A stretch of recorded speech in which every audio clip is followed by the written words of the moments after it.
Olá! No Viver Melhor de hoje você vai ver como a engenharia mecatrônica, a tecnologia e a robótica têm ajudado na reabilitação de pessoas com algum tipo de deficiência ou que sofreram algum trauma e tiveram membros amputados ou paralisados. Vamos explorar as diversas capacidades dos equipamentos que estão trazendo mais qualidade de vida e contribuindo para as funções motoras ou a nova condição física do paciente. Para começar o programa, conheça agora o projeto de uma universidade de Brasília que produz próteses de mãos em impressoras 3D. Tem ainda uma história de recomeço e superação. Conheça agora o radialista Dione, veja na reportagem. O radialista Dione Souza estava numa das melhores fases da vida. Em 2011, aos 36 anos, realizado profissionalmente, tinha acabado de comprar a moto dos sonhos. Até que um dia, na saída do trabalho, no caminho de casa... Tive o desprazer de encontrar com o pessoal praticando racha. Eles vinham em alta velocidade e alguns estavam até bêbados. Um me fechou, eu saí da pista. Ao retornar da pista, entendeu? Tive um encontro com outro rapaz que vinha atrás, um outro carro que vinha atrás, e bateu esmagando a minha perna no motor da moto. O que Dione mais temia aconteceu. Ele teve que amputar a perna. É um choque no primeiro momento, você saber que vai perder um membro, né? Você vai mudar toda a vida. Aí tive que reaprender tudo novamente. Reaprender a andar, reaprender a me locomover com muletas, né? Que é o primeiro impacto é muleta, cadeira de roda, muletas, aí com o tempo próteses, né? Que não são baratas.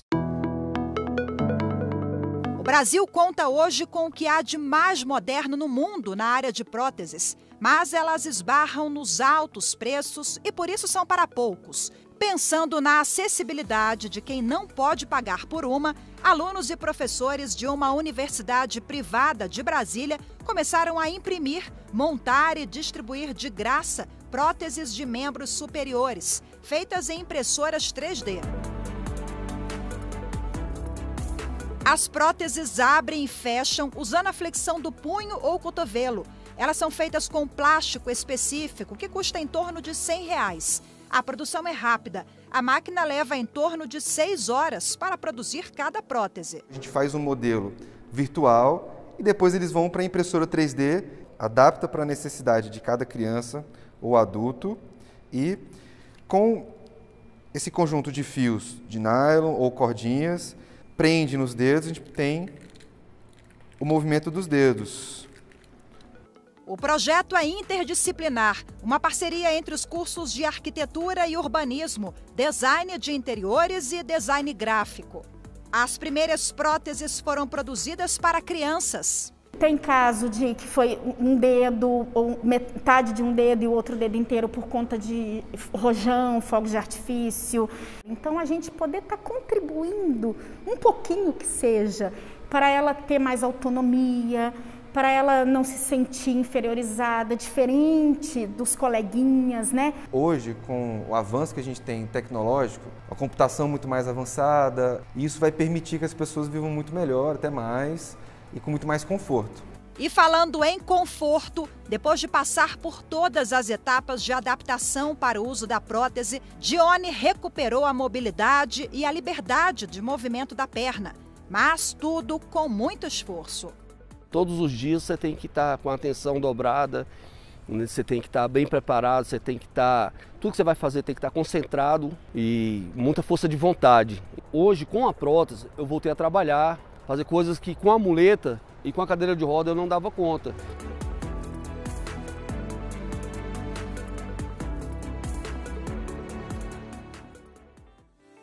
E para falar sobre as próteses e órteses, os avanços tecnológicos nessa área, eu converso no primeiro bloco do Viver Melhor com o vice-presidente da Associação Brasileira de Ortopedia Técnica, Dr. Peter Kuhn. Seja muito bem-vindo. Muito obrigada pela sua disponibilidade em conversar com a gente, doutor. Oi, Rafaela. Obrigado. Olá a todos que estão nos vendo. Muito obrigado pelo convite à TV Justiça. Bom, qual é a contribuição da tecnologia, da robótica, da engenharia na medicina? Como vem sendo o diálogo dessas áreas? Enfim, dentro da nossa área, órteses e próteses, as coisas assim evoluíram muito. Imagina que até os anos 60, os joelhos de próteses utilizadas do lado externo, né, para quem amputou, eram de madeira. Os pés eram parte madeira, parte borracha. Isso evoluiu nos anos 70, com alumínio, com titânio, com aço. Os encaixes eram feitos em resina acrílica, resina de poliéster, através de laminações feitas todas pelo homem, tirando o próprio molde da adaptação do paciente, fazendo as adaptações, e as coisas mudaram, né? Então veio a tecnologia de uma maneira assim muito forte. Então hoje você pode, por exemplo, com o seu iPad, você pode escanear uma amputação, um ponto de amputação. As informações vão para o computador manda para uma impressora 3D e a impressora 3D fabrica um encaixe onde o coto vai entrar. Isso é uma parte da evolução. A outra parte da evolução é a parte dos equipamentos, que são os joelhos computadorizados, as mãos biônicas, joelho biônico, pé biônico. Então isso tudo já existe e nós já temos também aqui no Brasil. Nós já fazemos isso aqui.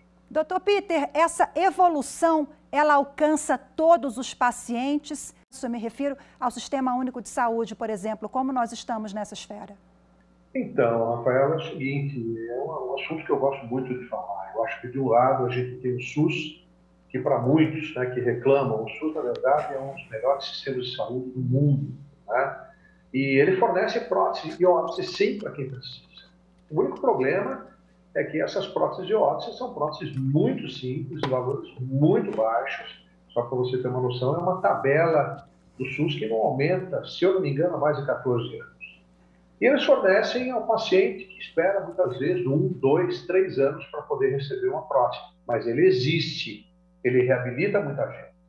E o lado negativo disso tudo é, imagina um jovem amputou a perna, abaixo, acima do joelho, e você não pode colocar a prótese que seria ideal para ele, que seria colocado, por exemplo, nos Estados Unidos ou na Alemanha.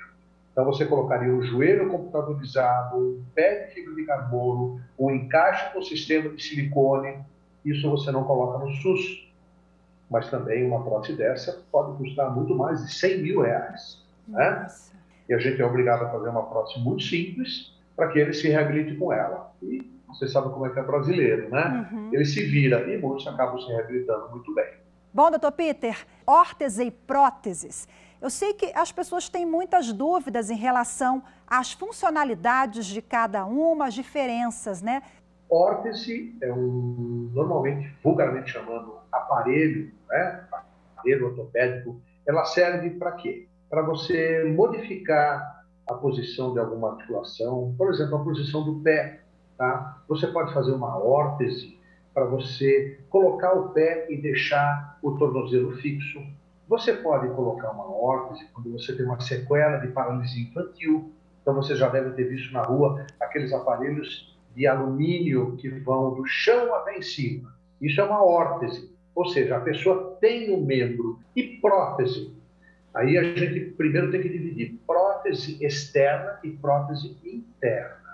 Prótese interna é aquela que é colocada através de uma cirurgia quando a pessoa tem um problema normalmente de uma artrose muito grande, então uma prótese do quadril, uma prótese de joelho, faz a cirurgia e coloca-se através de uma cirurgia a prótese para fazer parte do corpo da pessoa que teve esse problema de artrose.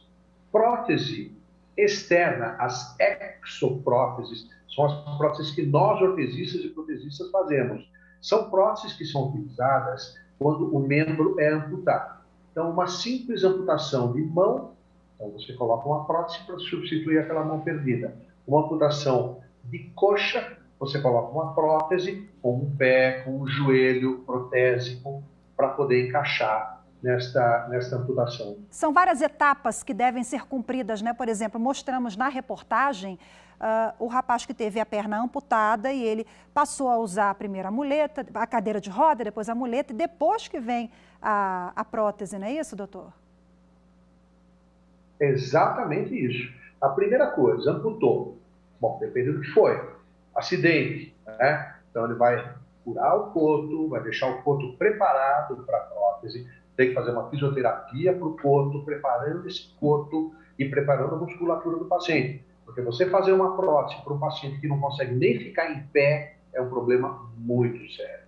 Aí ele coloca a prótese, ele não vai sair daqui andando sem muleta, isso não é possível. Ele vai sair com as muletas ou com o andador, vai usar durante algumas semanas, vai largar uma das muletas até largar tudo. Síndrome do membro fantasma, o que significa isso? Significa sensações que você tem quando você amputa de que você ainda tem aquele membro lá. E tem gente, isso menos hoje não acontece tanto, eu vou explicar por quê. Mas tem pessoas que tinham dores assim insuportáveis no pé que ela não tinha mais e que não dava para conviver com isso. Isso é decorrente a quê?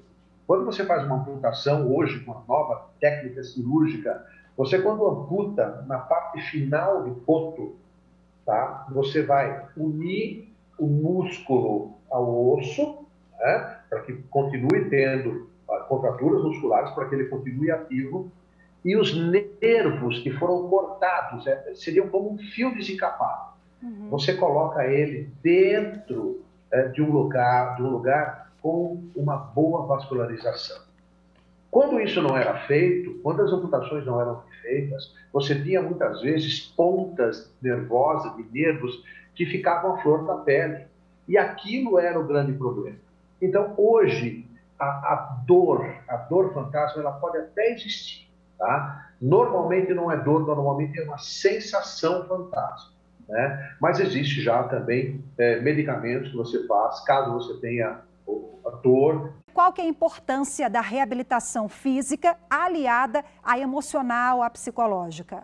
Bom, a reabilitação física é fundamental que seja feita, porque a reabilitação do paciente depende de uma equipe multidisciplinar, que tem que ser composta de um médico, fisiatra, ortopedista, vascular, neurologista, fisioterapeuta, TO, psicóloga, estomaterapia, que cuida das feridas, o ortesista, protesista, o enfermeiro, né? E são fundamentais. E a psicóloga é muito importante. Imagina você ter um acidente e quando você abre o olho, que você está no hospital, você se vê sem a perna. É o choque, claro, e você precisa de um apoio. Muitas vezes não só você, mas também a família, né? Agora, uma coisa muito interessante que eu posso dizer é que eu tenho muitos pacientes que falaram para mim assim, olha, hoje eu sou reabilitado, eu tenho uma vida normal, com uma prótese, e eu posso dizer que a minha vida depois da amputação ficou muito melhor. Isso é uma coisa muito interessante, a gente ouve muito isso, porque muitas pessoas depois da amputação, elas mudam a sua vida. Muitas decidem estudar, não tinham estudado, muitas decidem trabalhar em outra coisa que ela não esperava que ela fosse fazer. Enfim, a vida muda e muito legal, a vida muda para melhor. Doutor Peter, antes de encerrar, eu quero fazer uma colocação aqui sobre algo muito sensível, porque hoje em dia doutor Peter, não temos uma regulamentação para as profissões de ortesista e protesista, é isso?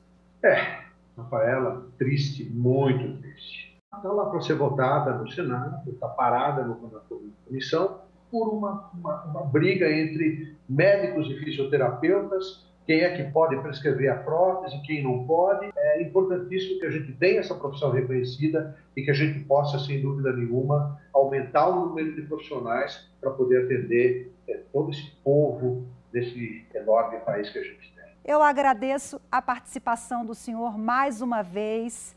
Muito obrigado mesmo por poder me colocar para falar sobre a importância da nossa profissão. E no próximo bloco do Viver Melhor, tem ainda uma entrevista com o ortopedista e cirurgião João Lopo. Os detalhes daqui a pouco, eu volto já.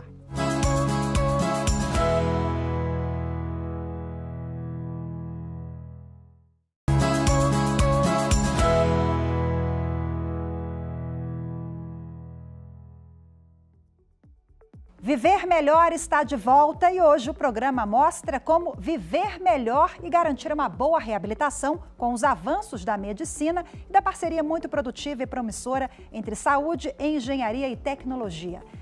Neste segundo bloco, meu convidado é o ortopedista e cirurgião Dr. João Lopo. Seja muito bem-vindo, Dr. João. Muito obrigada pela participação conosco. Olá, Rafaela. Muito obrigado pelo convite. Bom, vamos começar falando sobre essa parceria, o diálogo entre engenharia, robótica, medicina. Quais são os benefícios para especialistas da saúde, pacientes? Nós estamos vivendo, como a Rafaela falou, por uma evolução na parte científica e tecnológica, onde cada vez mais a medicina ela entende qual que é a interação do corpo humano, em relação ao espaço e como que nós podemos usufruir da tecnologia para nos auxiliar a recuperar e a reabilitar pacientes que passaram por eventos ou agravos de saúde que tiraram a locomoção ou tiraram toda a inibição dele em relação à desenvoltura, em relação ao espaço. Doutor João, eu vou pedir licença para o senhor agora, porque nós vamos ao quadro Avanços. Hoje o assunto é a robótica na reabilitação de pacientes com acidente vascular cerebral, o AVC, popularmente conhecido como derrame. Ele pode deixar sequelas graves, como a limitação ou perda de movimentos. E pensando nisso, pesquisadores desenvolveram um aparelho simples e de baixo custo que pode ajudar pessoas que sofrem complicações nos dedos após a ocorrência do AVC. O nosso quadro Avanços hoje desembarca em Macaíba, no Rio Grande do Norte. O trabalho foi desenvolvido por pesquisadores do Instituto Santos Dumont, que é uma organização social vinculada ao Ministério da Educação. Vamos ver.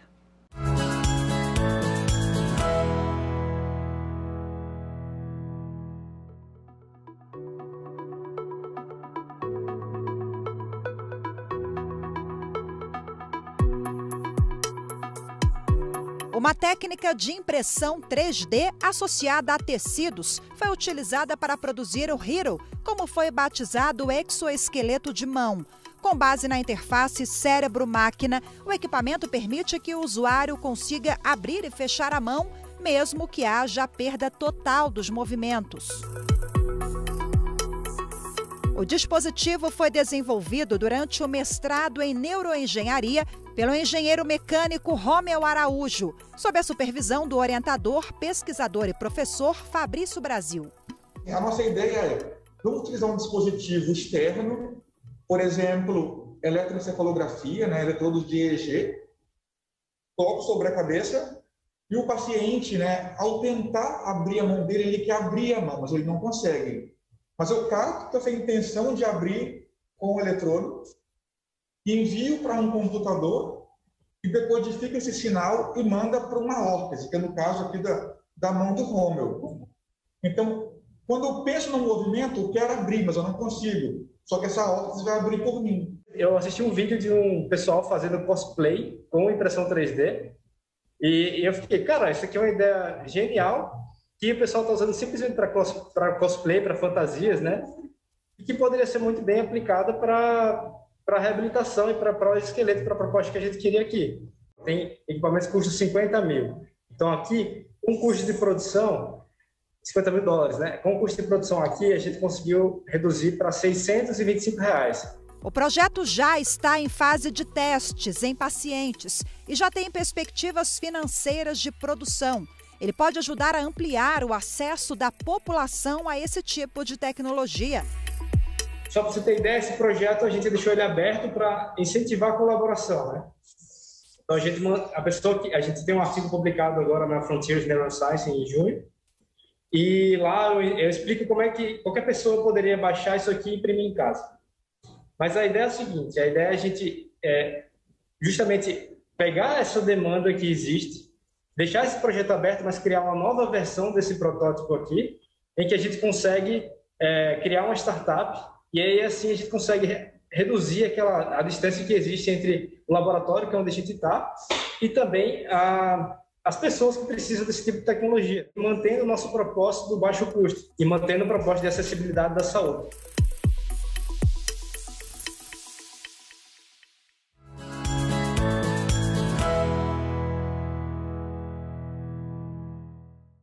Hoje tem de tudo um pouco, devagarzinho o Brasil está avançando nessa área tecnológica, né? Nesse contexto, nós temos, como a Rafaela apresentou no vídeo, o desenvolvimento do exoesqueleto que está sendo aplicado a pacientes que sofreram o acidente vascular cerebral, mas que poderá certamente ser estendido a várias outras patologias, né, como o trauma raquimedular, por exemplo. O trauma raquimedular é quando a pessoa ela sofre algum tipo de acidente, e esse acidente ele causa a lesão da medula espinhal. E com isso, perde-se a condução nervosa e perde-se, então, o controle dos membros. O desenvolvimento desse exoesqueleto ele vai possibilitar, então, pacientes que viveram um cenário de ficarem acamados, desenvolver e a não perder a parte muscular, né, Rafaela? Nós sabemos e vivemos agora o milênio onde o aparelho musculoesquelético e mais voltado aí para a musculatura, ele vigora aí com uma importância maior do que nós tínhamos no milênio passado, onde visava-se muito a questão do osso. Então, nós hoje vemos qual que é a importância da musculatura em ter qualidade de vida. Bom, o senhor é especialista em cirurgia de quadril. Ela é mais sensível que as demais, requer uma reabilitação mais longa, um acompanhamento maior e por quê? Quais são as especificidades? Nós sabemos que na população mundial, em torno de 10 a 20% das pessoas com mais de 60 anos de idade, eles sofrerão de um problema que envolve a articulação coxo-femoral, tá? Que é o quadril, e daí vem a cirurgia de quadril. Dentro do corpo, nós temos a articulação, que é a coxo-femoral, que é a articulação do quadril, e, diferentemente da questão do exoesqueleto, que ele vai trabalhar o arcabouço que tem externo da pessoa, nós podemos tratar também no interior da articulação. Olha que bacana, Rafaela. Então, nesses pacientes aí que têm uma perda do movimento e da locomoção por conta de uma articulação que não funciona mais, eu vou mostrar para você entender um pouquinho mais como que é essa articulação. Eu vou mostrar um modelinho. Essa daqui, que é a bacia, certo, Rafaela? Então, a articulação coxo-femoral é essa daqui, do encaixezinho da cabeça do fêmur com a bacia. Em pacientes pode ocorrer o desgaste dessa articulação. E olha que sofrimento. Imagine que a bacia é o centro do corpo. Ela vai fazer a união da coluna com o joelho. E aí essas pessoas vão perder o movimento. E como que a prevalência desse problema é grande na nossa sociedade. Isso termina gerando impactos econômicos enormes. E aí, a cirurgia do quadril, ela vem para isso. Por isso que você falou muito bem que ela é muito específica, né? Essa cirurgia, ela é feita com a troca da articulação. Vou te mostrar de novo aqui no modelinho, para você entender melhor, tá? Tá bom. Então, a cirurgia, ela é feita com uma troca, essa partezinha do quadril, que ela não está funcionando bem, que ela é feita com o implante colocado no interior dela, e com uma outra parte que ela vai fazer a vez da cabeça do fêmur, que é com a hastezinha e com o encaixezinho que vem aqui dentro da bacia. E aí você tem, então, a articulação funcionando novamente e dando aí retorno, né, à função para o paciente. Doutor João, recentemente, a atleta bicampeã olímpica do vôlei, a Paula Pequeno, ela se submeteu a uma cirurgia de quadril, ela teve um desgaste de cartilagem e aí derruba mitos, né, de que a cirurgia só é indicada para pessoas mais velhas. O senhor até falou há pouco, né, que chega uma certa idade e começa a sentir dor e não é bem assim, né? Dentro de todo esse avanço aí científico, hoje nós já conseguimos, até de forma mais precoce, intervir em processos que podem estar ocorrendo ali dentro da articulação ou que venham a desenvolver no futuro esse cenário mais grave, que seria da perda da função da articulação. E no atleta, ele é um modelo, a gente até brinca, né? A gente brinca com os atletas. A atividade física de alta performance, ela não é tão saudável assim do ponto de vista de lesões. Eles se lesionam muito, né? Quantos jogadores de futebol aí nós temos como exemplo que eles vão, no final da carreira, aí, jovens, né, em torno de 40 anos, já com lesões graves que vão impedir da prática esportiva profissional, levando à aposentadoria e até necessidade de cirurgia. Vamos pensar aí do ponto de vista mecânico, que nós temos as articulações, que no dia a dia nós vamos utilizá-la, mas não buscando uma performance máxima. Eles estão tentando ultrapassar limites e quebrar barreiras. Então, isso, obviamente, vai levar a um desgaste mais precoce da articulação, tá? E daí, essa questão das lesões serem mais frequentes, tá? De maneira geral, qualquer um de nós, ele pode sofrer algum tipo de lesão. Ela pode ocorrer mais cedo, então aí falando do nosso cotidiano, daquela prática esportiva que é para a saúde, o bem-estar, mas que o próprio uso ali da articulação, ela pode levar a algum tipo de lesão, tá? Então aí ela vai ocorrer mais tardiamente, tá, Rafaela? No caso do atleta, ela termina ocorrendo de forma mais precoce. Por quê? Porque leva a articulação ao extremo. Vamos falar um pouquinho agora do preço, né? Nós temos próteses que variam aí de até R$100 mil. O que muda basicamente em termos de custo da prótese? É a combinação deste componentezinho onde vai a cabeça do fêmur, tá? Então nós podemos tê-lo tanto com a cabecinha do fêmur de metal, com essa partezinha que é de um plástico especial, que chama de polietileno, até de outros modelos que eles são de cerâmica com cerâmica. Então, assim, as duas partes, tanto da cabecinha do fêmur quanto do copinho, que vai revestir essa parte de metal, ela é de cerâmica. Qual que é a diferença entre uma e outra? É a superfície de deslizamento. Uma tem uma superfície que é extremamente polida e deslizante, ao mesmo tempo muito rígida, que é a cerâmica, e uma outra que não tem um deslizamento tão perfeito, tão livre, que seria, por exemplo, uma de metal com polietileno. A pessoa tem uma vida normal depois de se submeter à cirurgia? É uma dúvida que todos os pacientes têm. E isso gera insegurança, Rafaela, porque a pessoa ela fica com muito medo. Pra você ter ideia, essa cirurgia de prótese de quadril ela é feita para o paciente pisar no dia seguinte. Tá? Então, assim, ele operou hoje, no dia seguinte ele está em pé andando. Então, tudo isso tem que ser criado na cabeça do paciente, tem que ser quebrado os mitos e criado um mindset nele. Olha, você vai se operar hoje, mas amanhã você tem que estar em pé e caminhar. Ah, doutor, mas eu vou conseguir... Eu vou usar muleta? Vai usar muleta, mas imagine, essa muleta vem como um bastãozinho de caminhada. Você tem que pisar 100% do seu peso. Então, tudo isso daí, Rafael, é uma construção que tem que ter a relação é multidisciplinar, né, o tratamento. Doutor João, para a gente finalizar, eu sei que preservar o quadril é fundamental para a gente evitar cirurgias complexas e tudo isso, né? Eu sei que tem métodos para isso também. Assim como a articulação do quadril ou qualquer outra articulação do corpo humano, do joelho, do tornozelo, de onde for que você, ouvinte, estiver sentindo dor, pense que aquilo ali é apenas a ponta de um iceberg. Hoje nós entendemos que a saúde ela envolve o corpo como um todo.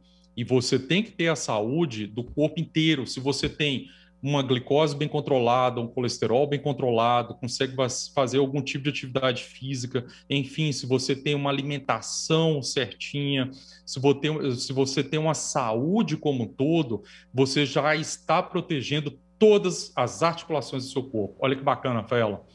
Nós entendemos hoje que a questão da alimentação, da saúde, do bem-estar, da parte mental, da parte psicológica e espiritual, ela também influencia nas articulações. Olha como que mudou, hein? Você imaginar um ortopedista falando dessa forma, né? Mas isso é muito importante. Então, assim, se a pessoa ela quer ter saúde, que ela cuide muito bem de sua alimentação, que ela faça exercícios físicos regulares. Poxa, mas eu não aguento fazer nada. Ah, tem impacto. Alguma coisa a pessoa consegue fazer. Se você tem uma musculatura boa, você vai rejuvenescer. Tá? Então, se você tem uma musculatura estruturada, que ela dá base ali de sustentação para o seu esqueleto, você vai viver muito mais. Belas dicas, excelentes reflexões. Doutor João Lopo, foi um prazer conversar com o senhor. Muito obrigada por compartilhar conosco todas essas dicas, esses conhecimentos. Doutor João Lopo, que é cirurgião ortopedista, muito grata mais uma vez pela participação. Muito obrigado a você e a todos pelo convite, Rafaela. E muito obrigada a você também que nos acompanhou em mais uma edição do Viver Melhor. Hoje terminamos por aqui, mas na próxima semana nos vemos com mais um tema ligado à saúde, à ciência, à qualidade de vida. Até lá!